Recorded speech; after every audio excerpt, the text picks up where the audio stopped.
Walked through the dirty hallways of Nexus Station. The air smelled bad, like oil and sweat mixed together. People from different planets pushed past him. Some had blue skin. Others had too many arms. A few had scales instead of hair. Kept his head down and his hand close to his gun. He was here for business. Nothing more. Get the cargo, pay the credits, and leave. That was always his rule. Do not get involved with other people's problems. It kept him alive in a galaxy that wanted to kill humans like him. The station was old and falling apart. Rust covered the metal walls. Lights flickered on and off. Water dripped from broken pipes. This was not the kind of place honest people came to do business, was not an honest person anymore.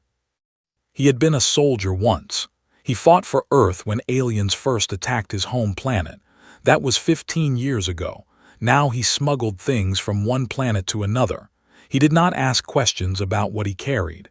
Questions got people killed. Found the meeting spot in the lower level of the station. It was darker here. The smell was worse. He could hear strange music playing somewhere far away. Voices shouted in languages he did not know. The person he was meeting was late, waited by a broken vending machine. He checked his watch. 5 more minutes, then he would leave. That was another rule. Never wait too long in dangerous places. Then he heard the sounds, voices speaking in a language he recognized. These were the aliens who had attacked Earth. They were the reason had lost everything. His family, his friends, his old life. Knew he should walk away, but something made him curious. He moved closer to the sounds.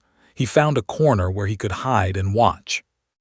What he saw made his blood feel cold. There was a crowd of aliens standing around in a circle.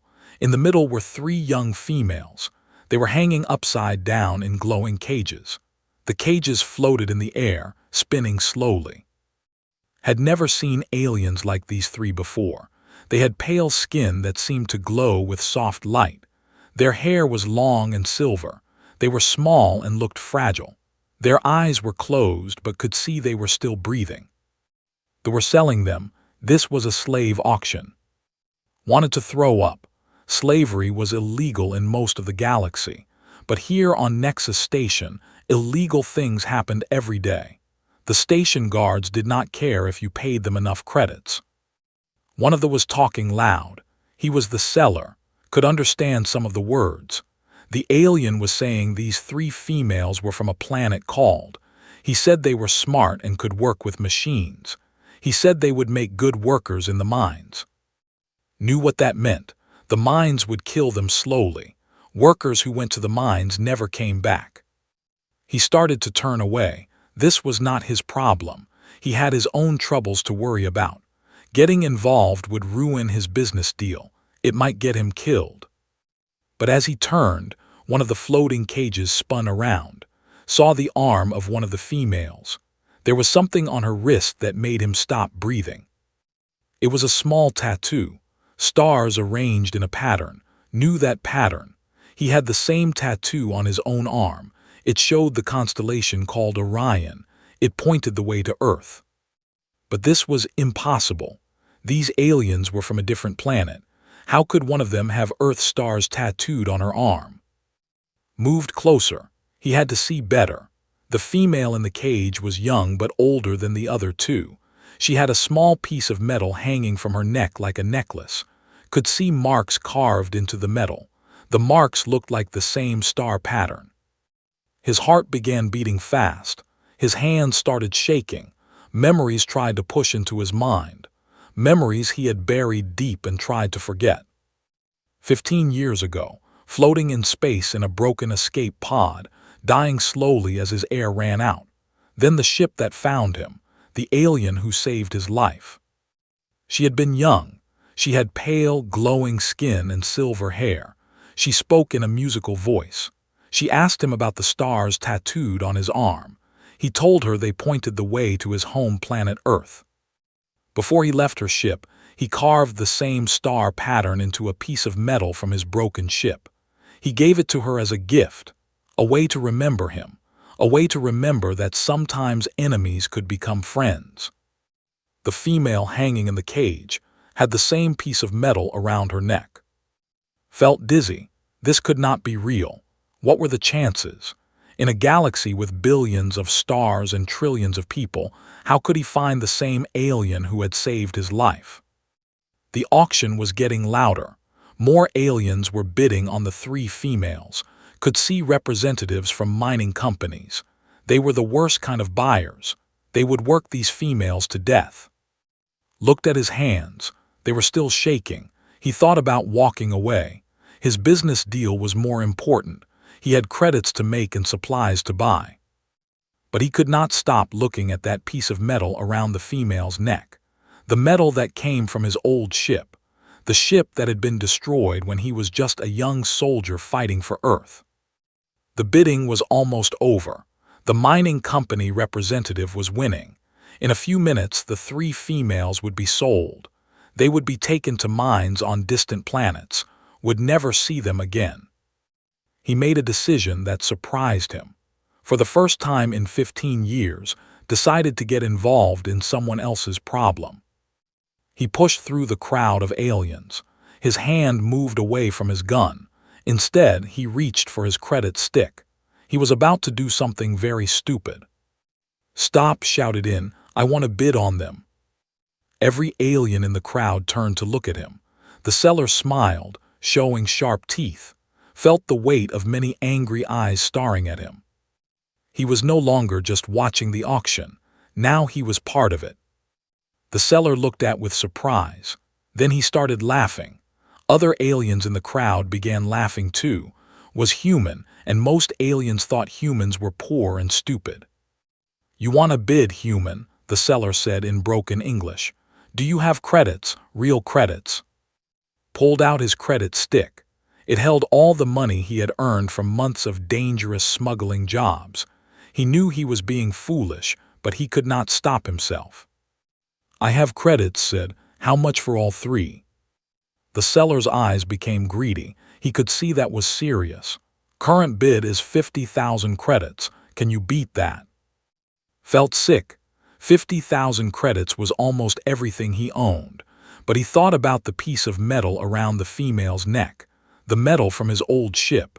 The ship where he almost died 15 years ago. The memories came flooding back. Could not stop them anymore. He was 22 years old then. Lieutenant of the Earth Defense Force. His fighter ship was small and fast. His job was to scout enemy positions and report back to the main fleet. The war with the had just started. Earth's first contact with aliens was supposed to be peaceful. Instead, they attacked without warning. They destroyed 3 Earth colonies before humans even knew aliens existed. Was flying alone near the edge of human space. His mission was simple: find ships and run away. Do not fight, just report what he saw. But something went wrong. A patrol found him first. There were 5 enemy ships against his one small fighter. Tried to run, but they were faster. The battle lasted only minutes. Ship was badly damaged. His engines died. His weapons stopped working. Air began leaking out through holes in the hull. He managed to get into his escape pod before his fighter exploded. But the pod was damaged too. It had power for maybe 12 hours. After that, he would run out of air and die in the cold emptiness of space. Sent distress signals, but he was too far from human space. No Earth ships would find him in time. He was going to die alone, floating between the stars. He spent hours looking out the small window of his pod. Space looked so beautiful and so empty. He thought about his family back on Earth, his parents, his little sister. They would never know what happened to him. After 8 hours, stopped trying to fix the radio. After 10 hours, he stopped trying to fix the engines. He just sat and waited to die. Then he saw a ship. It was not human. It was not either. It was smooth and white, like it was made from pearl or bone. It moved quietly through space, almost like it was swimming instead of flying. The ship came closer to his pod, grabbed his pistol. Maybe these new aliens were friendly. Maybe they would help him, or maybe they would kill him. Either way, his waiting was over. A beam of light came from the alien ship. It pulled Pod inside through an opening in the hull. The opening sealed shut behind him. Heard air rushing into the chamber where his pod landed. The pod door opened. Stepped out with his gun ready. The air smelled clean like flowers after rain. The walls glowed with soft light. Then he saw her. She was young, maybe the same age as. She had pale skin that seemed to glow from inside. Her hair was long and silver, like moonlight. Her eyes were large and kind. She was beautiful in a way that made forget he was supposed to be afraid. She spoke in a musical language did not understand, but her voice was gentle. She was not trying to hurt him. Lowered his gun. "Thank you," he said in English, even though he knew she could not understand. The female alien tilted her head like a curious bird. She pointed to herself and said something that sounded like Lyra. Lyra repeated, then he pointed to himself. She smiled and said his name back to him, Mar. For the next 3 days, Lyra took care of him. She gave him food that tasted like nothing he had ever eaten but made him feel strong. She gave him clothes made from fabric that felt like silk but was stronger than steel. Most importantly, she fixed his escape pod. Lyra was some kind of engineer or mechanic. She understood machines in a way that seemed almost magical. She could touch broken things and somehow make them work again. While she tried to learn her language, he also taught her English. She was very smart and learned fast. By the second day, they could have simple conversations. "Why did you save me?" asked her. "You were dying," she said. "I could not let you die." "But I am human. We are at war with other aliens. How do you know I am not dangerous?" Lyra looked at him with her kind eyes. "Are you dangerous?" "Thought about it, not to you." She smiled. "Then it does not matter what species you are." On the third day, Lyra finished fixing his pod. She had also built a small transmitter that could reach Earth ships, would be able to call for rescue. Before he left, Lyra asked him about the tattoo on his arm. It showed the constellation Orion, which pointed toward Earth from where they were in space. "It shows the way to my home," explained. Lyra looked sad. "I do not have a mark to show the way to my home." Looked around the ship until he found a small piece of metal from his broken fighter. Lyra had brought it inside when she rescued his pod. Using his knife, carefully carved the same star pattern into the metal. It took him over an hour to get it right. When he was finished, he gave it to Lyra. "Now you have stars too," he said. "They will remind you that sometimes enemies become family." Lyra hung the metal around her neck. She touched it gently. "I will remember you of Earth. And I will remember you, Lyra of the stars." That was 15 years ago. Never expected to see her again. Now, standing in the slave auction on Nexus Station, stared at the female hanging in the glowing cage. She was older now, but he could see it was definitely Lyra. She still wore his metal gift around her neck. 60,000 credits, shouted. The crowd became quiet. That was a lot of money, even for 3 slaves. The mining company representative looked angry. He bid 70,000. Felt sweat running down his face.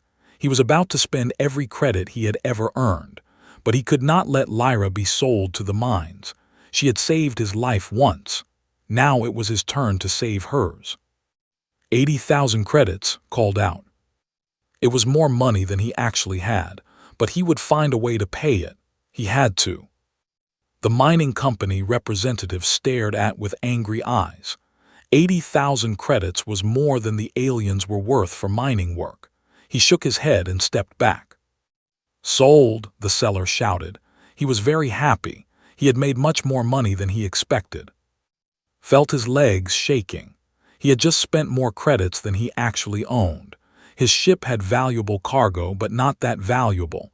He was going to be in serious trouble. 2 large guards moved toward the floating cages. They pressed buttons on remote controls, and the cages slowly lowered to the ground. The three female aliens were still unconscious from the drugs the slavers had given them. "Payment now," the seller said too. He held out his hand for the credit stick. Gave him the stick.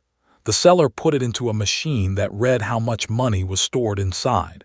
The machine made a happy beeping sound. But then the seller looked at more carefully.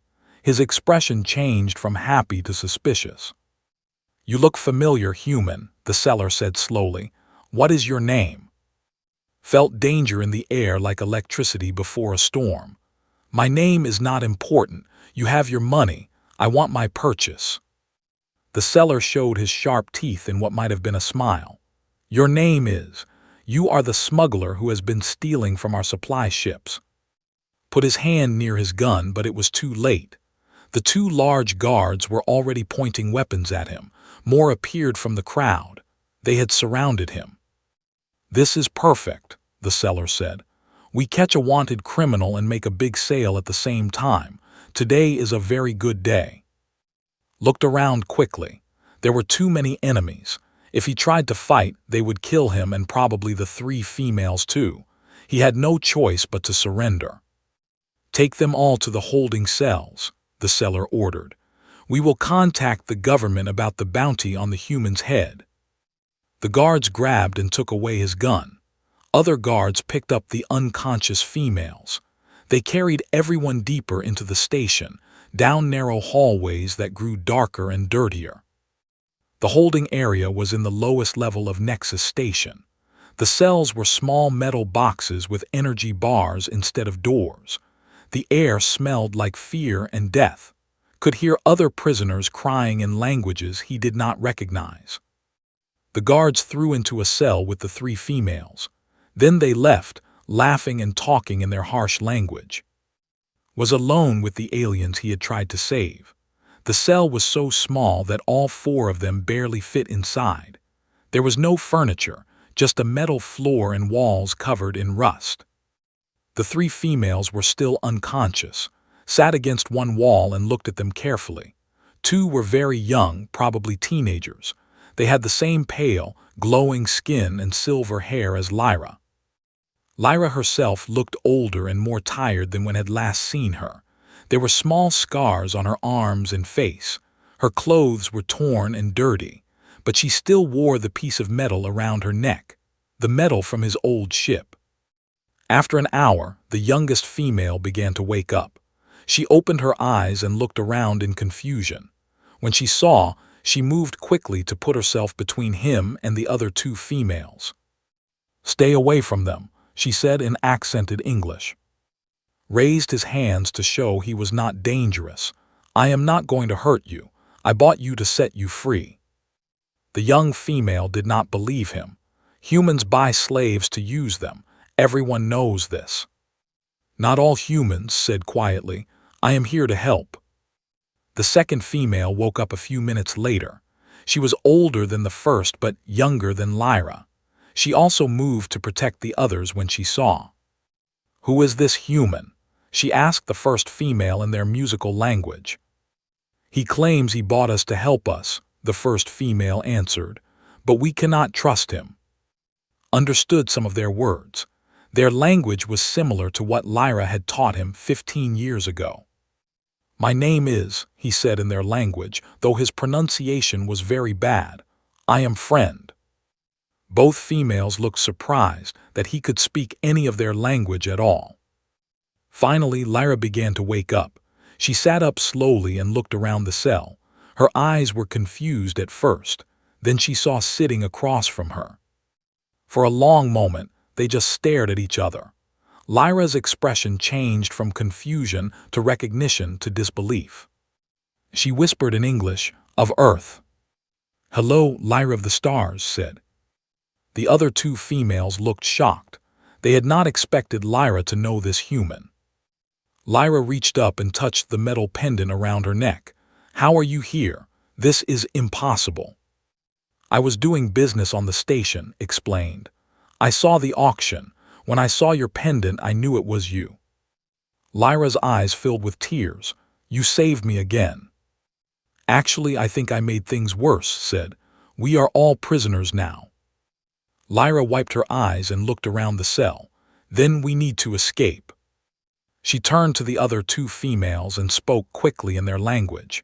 He is the human I told you about, the one who saved my life during the war.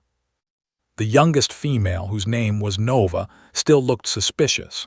How do we know he is telling the truth? Because of this, Lyra said. She showed them the metal pendant. He made this for me from pieces of his destroyed ship.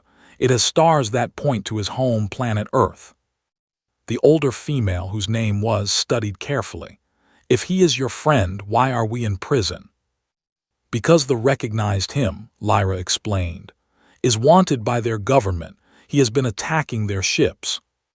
You have been fighting them, Nova asked with new respect. In my own way, said. I smuggle things they do not want smuggled. I steal things they do not want stolen. It is not much, but it is something. Smiled for the first time. That is more than most people do. Lyra looked at seriously. Why did you really buy us? You could have walked away. Thought about the question. 15 years ago, you saved my life when you did not have to. You taught me that kindness between strangers is possible, even during war. When I saw you in that cage, I could not walk away. And now we are all trapped together, Nova said. Yes, agreed. But we are not dead yet, and as long as we are alive, there is hope. Lyra nodded. Is right, we need to find a way out of here. Do you have a plan? Asked. Looked around the small cell. The energy bars that served as a door hummed with power. The walls were thick metal. The floor was solid. Not yet, he admitted, but I have learned that the best plans come from working together. Lyra smiled. Then let us work together. For the first time since the auction, felt hopeful. He was in the worst situation of his life. He was trapped, outnumbered, and facing enemies who wanted him dead. But he was not alone. He had friends, and he was beginning to remember what it felt like to fight for something more important than money. They spent the next few hours planning their escape. Lyra and Nova told about their abilities. Each female had different skills that could help them. Lyra was a navigator and engineer. She understood how machines worked and how to fix them. She could also interface with computer systems using her mind. Was a weapons specialist and tactical expert. Despite her peaceful appearance, she had been fighting them for 3 years. She knew their weaknesses and how to hurt them. Nova was the youngest, but she was brilliant with technology. She could hack into electronic systems and make them do what she wanted. She was also very fast and quiet. Told them about his skills from his years as a soldier and smuggler. He knew how to fight, how to plan attacks, and how to get out of dangerous places quickly. The guards changed shifts in 2 hours, Lyra said. She had been listening to their conversations in the hallway. There will be only one guard watching this area during the change. Can you disable the energy bars on our cell door? Asked Nova. Yes, but not from inside, Nova replied. I need to touch the control panel outside. Studied the cell door. The energy bars were controlled by a small panel mounted on the wall across the hallway. It was about 3 meters away from their cell. I have an idea, said, but it is dangerous and requires perfect timing. He explained his plan. When the guard shift change happened, there would be a few minutes when only one guard was watching their section. Would create a distraction to make the guard come close to their cell.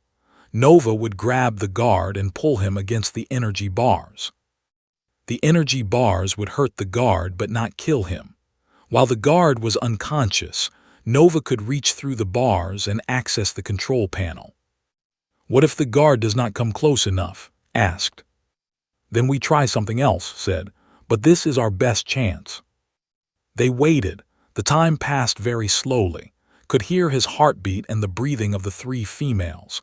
Finally, they heard voices in the hallway. The guards were changing shifts. Listened carefully. There were 2 sets of footsteps walking away.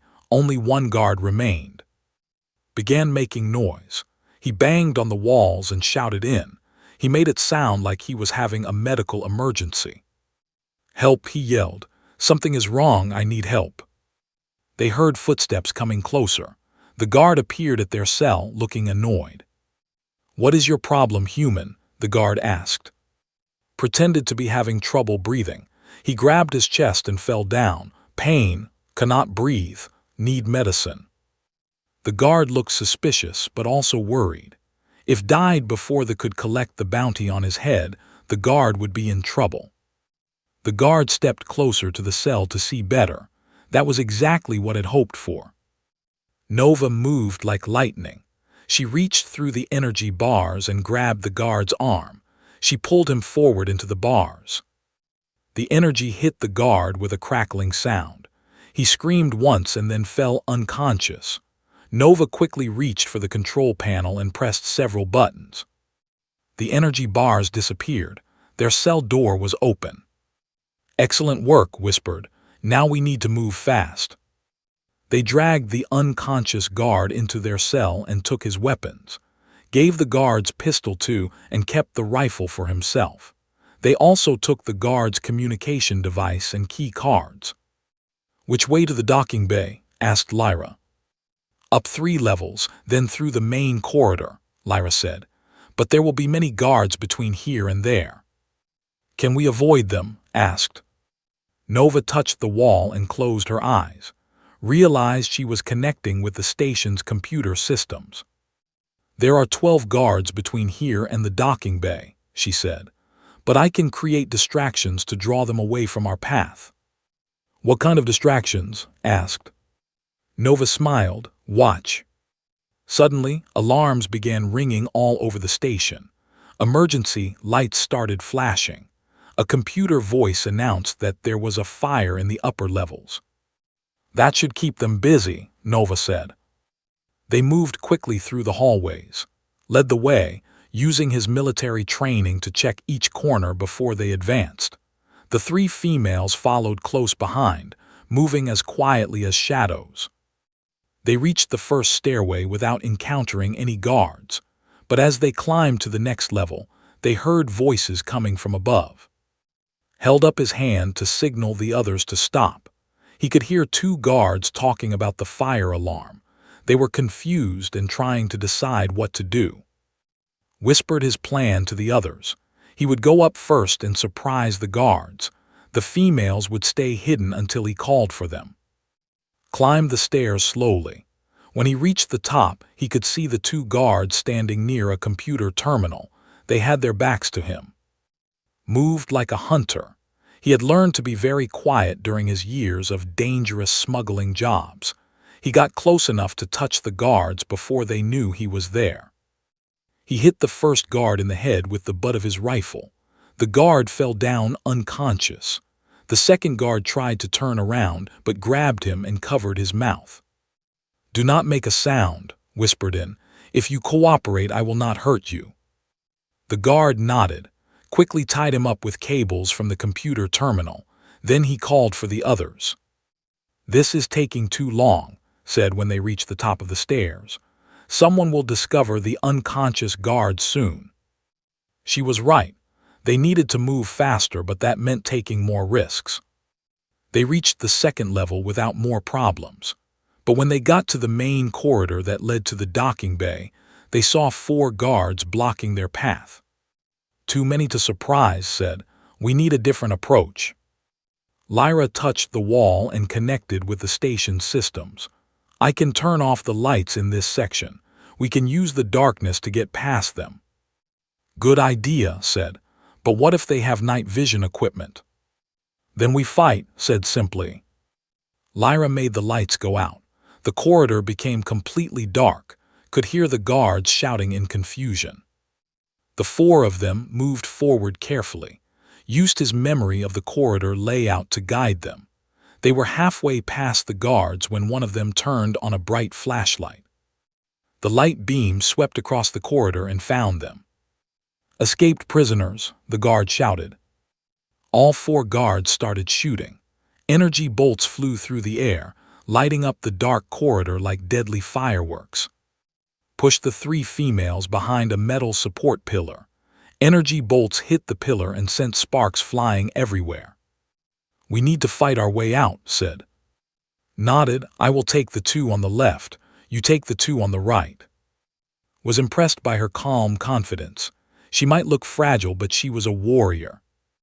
They came out from behind the pillar together, moved to the left and moved to the right.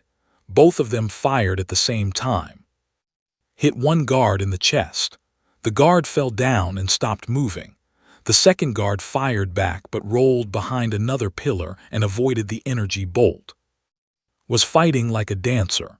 She moved quickly and gracefully, avoiding the guard's shots while firing back with deadly accuracy. Both her targets went down within seconds. His remaining target tried to run away, but Nova did something that made all the lights come back on at once. The sudden brightness confused the guard, shot him while he was blinded. Impressive, said Tu. You are not bad for a human, she replied with a small smile. They reached the docking bay without encountering more guards. Ship was exactly where he had left it. It was not beautiful, but it was fast and well armed. That is your ship? Nova asked. She sounded doubtful. Do not let the appearance fool you, said. She has gotten me out of many dangerous situations. They ran toward the ship, could hear more alarms ringing behind them. The guards had discovered their escape route. As they reached the ship's entrance ramp, energy bolts began hitting the ground around their feet. A squad of guards had found them. Get inside, shouted. The three females ran up the ramp into the ship, stayed outside to cover their retreat. He fired back at the guards, forcing them to take cover. Come on, Lyra called from inside the ship. Ran up the ramp. The ship's door closed behind him just as more energy bolts hit the hull. Everyone strap in, said as he ran toward the pilot's seat. This is going to be a rough takeoff. He started the ship's engines and felt the familiar vibration of power building up. Outside, he could see more guards arriving. Soon they would bring heavy weapons that could damage his ship. Flew the ship out of the docking bay as fast as possible. Behind them, Nexus Station grew smaller and smaller until it was just another point of light among the stars. They were free, but knew their adventure was just beginning. Flew his ship away from Nexus Station as fast as the engines could carry them. When they were safely in deep space, he finally relaxed and turned to look at his three passengers. We made it, he said. You are free. Lyra unbuckled her safety harness and came to stand beside his pilot chair. Thank you, but where can we go? The control most of this part of the galaxy. Had been thinking about the same problem. His ship was fast, but it could not outrun an entire fleet. They would be looking for them now. I know some places where we can hide, he said. But first I need to understand something. Why were you captured? Last time I saw you, you were safe on your ship. Lyra's expression became sad. My home world was destroyed 3 years ago. They invaded and conquered it. Most of my people were killed or enslaved. Felt anger burning in his chest. I am sorry, I did not know. How could you know? Lyra said. Humans and do not talk to each other much. Came over to join the conversation. Lyra has been helping refugees escape from territory. She saved hundreds of people before they caught her. And what about you two? Asked. Nova looked up from the computer station where she had been studying his ship's systems. My planet was also conquered, and I were working with Lyra to build a resistance network. A resistance network? Was interested. Tell me more. Lyra explained that survivors from many conquered worlds were secretly working together. They moved weapons and supplies to planets still fighting They rescued people from slave markets and prison camps. They gathered information about enemy activities. It sounds like you are fighting a war, observed. We are, said simply, but we do not have enough resources. They have too many ships and too much firepower. Was quiet for a moment. He was thinking about something that might change everything. I have information that might interest you, he said finally. Information about fleet movements and supply routes. What kind of information? Lyra asked. led them to his ship's cargo hold. Hidden behind crates of legal trade goods were computer data storage devices. Had been stealing these during his smuggling jobs without really understanding what they contained. "I thought these were just shipping records," explained, "but if you think they are more important." Nova picked up one of the devices and connected it to a portable computer. Her eyes became wide as she read the data. "This is incredible," she whispered. "These are complete fleet deployment schedules, battle plans, supply shipment routes, communication codes." Looked over Nova's shoulder and gasped. "With this information, we could predict every military movement for the next 6 months." "Is it really that valuable?" asked. "This could change the entire war," Lyra said, "but we need to get it to the right people." "What kind of people?" wanted to know. Lyra looked at the other 2 females. They seemed to be having a silent conversation. Finally, Nova nodded. "There is something we have not told you," Lyra said. "Our resistance network is bigger than you think. We have allies from many species, including some humans." Was surprised. "Humans are working with your people." "Some are," explained. "Not the Earth government. They are too busy rebuilding after the war, but individual humans who want to stop expansion." Nova added, "We also have allies among the Federation and the Trade Union. Many species are afraid of what they will do next." Sat down heavily. He had thought he was just saving 3 individuals from slavery. Now he was learning about a galaxy-wide conflict that could affect every living being. "Why are you telling me this?" he asked. "Because we trust you," Lyra said, "and because we need your help." "What kind of help?" Answered, "The human military has tactics and strategies that other species do not understand. You think about warfare differently than we do." "Also," Nova added, "you have been working alone in territory for years. You know how to survive here. You know how to fight them." Stood up and walked around the cargo hold. He was thinking hard about what they were asking him. "You want me to join your resistance network?" "Yes," Lyra said, "but not just as another fighter. We need someone who can coordinate between different species. Someone who understands how humans think but who also respects alien cultures." Had been a smuggler for so long that he had almost forgotten what it felt like to fight for something important. Making money was easier than risking his life for other people's freedom. But looking at these 3 brave females, he remembered why he had become a soldier in the first place. He had wanted to protect people who could not protect themselves. "If I agree to help, what happens to my business?" he asked. "You will not need to be a smuggler anymore," Nova said. "The resistance pays well for the kind of work you would be doing." "What kind of work?" Lyra explained, "Rescue missions, intelligence gathering, coordinating attacks on supply lines, training other fighters in human military tactics." It sounded dangerous and difficult. It also sounded like the most important work could possibly do. "There is something else," said quietly. "If you help us, you will never be able to go back to your old life. They will hunt you forever." Smiled, "They are already hunting me. At least this way I will be hurting them back." He looked at Lyra and saw hope in her eyes. 15 years ago, she had saved his life when she could have left him to die in space.